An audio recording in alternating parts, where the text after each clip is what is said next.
partir de agora nós também vamos reconhecer o que são os recursos on-board e os recursos off-board em relação à placa-mãe. Então, quando a gente analisa o estudo da placa-mãe, é muito comum alguém indicar: essa placa-mãe possui recursos on-board. O que seria isso? Ou essa placa-mãe agora tem recursos off-board. O que significa exatamente isso? Bem, primeiro vamos pensar na teoria. Os recursos on-board de uma placa-mãe são aqueles recursos que estão previamente incorporados no seu circuito. Quando o fabricante de placa-mãe fabrica essa placa-mãe, ele já incorpora durante o processo de fabricação alguns componentes. Os componentes que estão previamente incorporados no circuito da placa-mãe. Aí lembra, de forma nativa, quer dizer, o fabricante fabricou a placa-mãe e já incorporou alguns componentes no circuito dessa placa-mãe. Esses componentes são chamados de on-board, certo? Agora, observa comigo, uma placa-mãe também pode apresentar recursos off-board, mas os recursos off-board de uma placa-mãe são aqueles que foram posteriormente conectados no seu circuito. Quer dizer, o fabricante da placa-mãe fabricou a placa-mãe cheio de recursos on-board. E outros recursos serão conectados posteriormente no seu circuito. Então, os recursos que não foram incorporados no circuito da placa-mãe durante o processo de fabricação são chamados de recursos off-board, porque eles foram conectados posteriormente. Olha a imagem aqui, eu quero demonstrar isso. Aqui eu tenho a ideia de uma placa-mãe com recurso on-board ou off-board, mas aqui eu quero explicar o recurso off-board em primeiro lugar. Vem comigo. Esta placa aqui que eu estou te mostrando, ela é uma placa de expansão. E essa placa aqui, ela vai ser conectada nesta placa-mãe através de um determinado slot. Lembra, slots são os encaixes da placa-mãe para a conexão de placas de expansão. Então eu vou pegar esta placa de expansão e vou conectar essa placa num slot da placa-mãe. Aí vem a minha pergunta: esta placa de expansão, que vai ser conectada na placa-mãe através de um slot, é considerada um recurso on-board ou um recurso off-board? Off-board. Por quê? Porque o fabricante da placa-mãe fabricou a placa-mãe com vários recursos, mas ele não fabricou a placa-mãe com essa placa de expansão. Essa placa foi conectada na placa-mãe posteriormente através de um encaixe chamado slot. Por isso que essa placa de expansão aqui vai ser considerada um recurso off-board em relação à placa-mãe, porque ela não foi incorporada de forma nativa no circuito da placa-mãe, ela foi conectada posteriormente através de um encaixe chamado slot. Agora, é claro, quando eu digo que a placa-mãe possui diversos recursos on-board, isso significa dizer que aqui na placa-mãe já vem diversos recursos que estão previamente incorporados no seu circuito. E esses recursos que estão previamente incorporados no circuito da placa-mãe são chamados de recursos on-board, porque eles não foram conectados posteriormente. O fabricante fabricou a placa-mãe e já incorporou de forma nativa no circuito da placa-mãe vários recursos. Esses são on-board. Novos recursos que serão encaixados nessa placa-mãe através de slot, socket ou de portas, esses serão chamados de recursos off-board.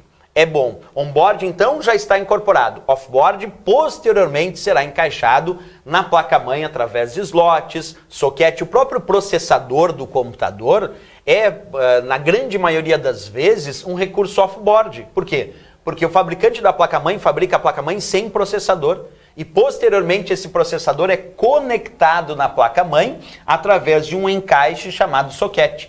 Por isso que, de forma tradicional, por padrão, um processador é considerado um recurso off-board, porque ele é conectado no circuito da placa-mãe posteriormente num encaixe chamado socket. Bem legal, então, essa ideia da diferenciação entre o termo on-board e off-board em relação à placa-mãe. Bem, alunos, vamos dar continuidade ainda ao estudo da nossa placa-mãe, agora falando de um termo chamado chipset. O que significa chipset em relação ao estudo da placa-mãe? Em primeiro lugar, chipset é um conjunto de chips que vem previamente incorporado no circuito da placa-mãe. Portanto, chipset, se é um conjunto de chips previamente incorporado no circuito da placa-mãe, chipset é considerado um recurso on-board. Por que on-board? Porque ele vem previamente, de forma nativa, incorporado lá no circuito da placa-mãe. Bem, deixa eu te mostrar aqui exemplo de chipset numa placa-mãe de fato. Aqui eu tenho uma placa-mãe, tem vários recursos, e aqui eu estou apontando para 2 chips. Observa comigo, esses 2 chips que eu estou te mostrando aqui compõem o que nós chamamos de chipset dessa placa-mãe. Então, o chipset da placa-mãe é um conjunto de chips, nesse caso 2, que vem previamente incorporado no circuito da placa-mãe e que tem como função controlar o fluxo de dados entre os periféricos, as interfaces e o próprio processador. Então, os dados, quando passam dos periféricos para o processador, eles não vão diretamente para o processador. Quando tu digita algo no teclado do teu computador, tu está lá digitando dados no teclado. Então isso vai entrar lá pela porta onde o teclado está conectado. Vai passar pelo conjunto de chips chamado chipset e só então vai atingir o processador, que vai processar esses dados, vai devolver ao chipset, que vai encaminhar para algum periférico externo ou alguma interface. Então um conjunto chamado chipset, repetindo, é um conjunto de chips previamente incorporado no circuito da placa-mãe, portanto on-board, que tem como função controlar o fluxo de dados entre os periféricos e a CPU, entre os periféricos e o processador. Claro que isso também deve ser avançado no estudo, porque o conjunto chamado chipset, normalmente e não obrigatoriamente, vem com 2 chips. Então é comum que o conjunto chamado chipset seja apresentado com 2 chips. Um deles vai ser chamado ponte norte, o chip ponte norte, e o outro chip vai ser conhecido como ponte sul. Aqui eu fiz até um esqueminha para que tu possa entender um pouquinho melhor. Então nós temos lá na placa-mãe a CPU encaixada, que é o processador, a unidade central de processamento. Temos também os periféricos aqui encaixados lá na placa-mãe, através de portas. E temos aqui também os dispositivos de memórias do computador.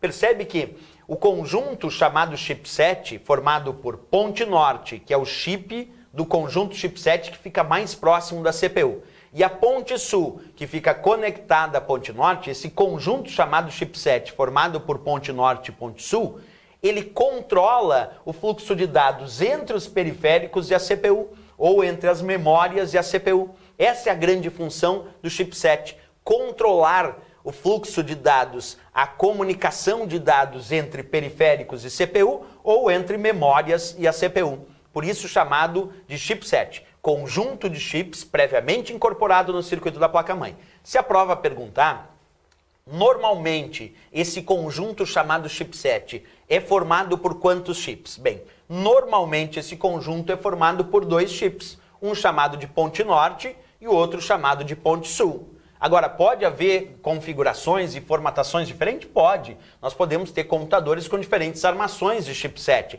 mas esse é um padrão teórico. Chipset normalmente estão formado por ponte norte e ponte sul e controla o fluxo de dados entre periféricos e a CPU, entre a memória e a CPU. Essa é a ideia, então, do nosso chipset da placa-mãe. Certo, pessoal?